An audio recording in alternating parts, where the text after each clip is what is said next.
Here's another. What would you do differently when it comes to YouTube?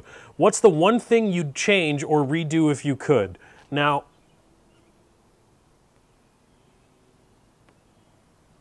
for a moment, I'm going to set aside the whole, if we go back in time and change stuff, things now will be differently. One thing that I really wish that I didn't, not that I wish that I didn't do it, but I wish I would have had the foresight to really see what I was doing to myself. I have it now, but I think that if I would have had it earlier, I could have avoided some pitfalls. And that is just being an asshole. Whether it be to people, to developers about a game. You know, Call of Duty is the popular game to hate on, and I went down that road because it excited a lot of people, and a lot of people wanted to watch my stuff because I was hating on the flavor of the month, or, well, year.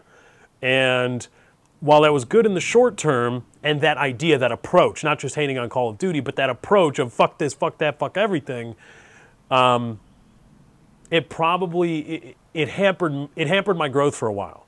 And I was lucky to be able to sidestep it with the help of my good friend Wings of Redemption and Minnesota Burns and Woody's Gamertag and FPS Kyle bringing me into the PKA fold and all that stuff. I was very lucky to be able to sidestep it. And so to alter the question just a bit, if there's one thing that I could change in a struggling YouTuber, not necessarily myself, because the past is the past, and it is what it is, and it bees what it bees, if there's one thing, oh, son of a bitch, those are some dark clouds. If there's one thing I could change or give advice to a struggling YouTuber is, yeah, lightning doesn't care of which way the wind goes, I don't think, though. One thing I would tell a struggling YouTuber is, while you may see success a little bit,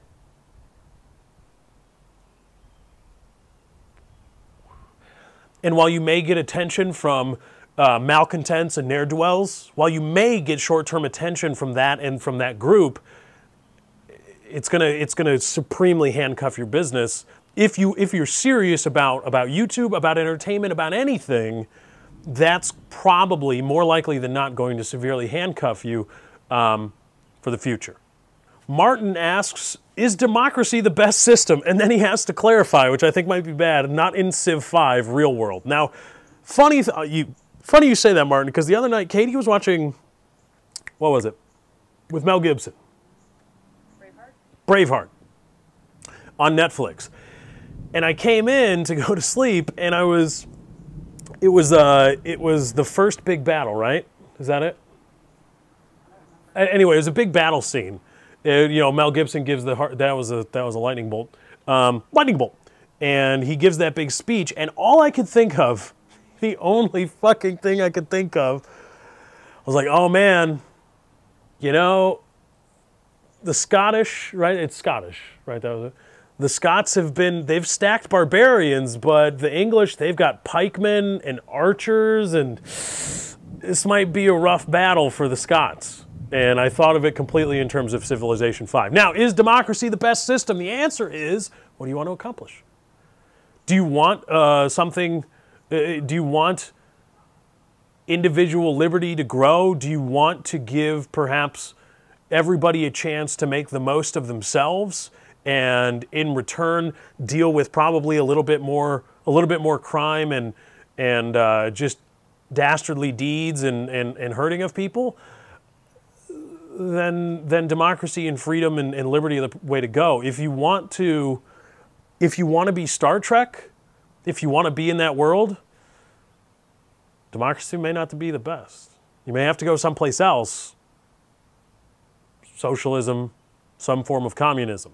Now keep in mind that originally communism is actually the ultimate democracy.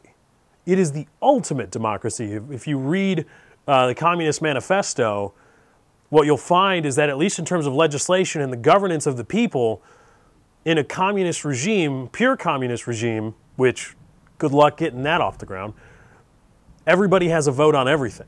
The people have a vote on everything.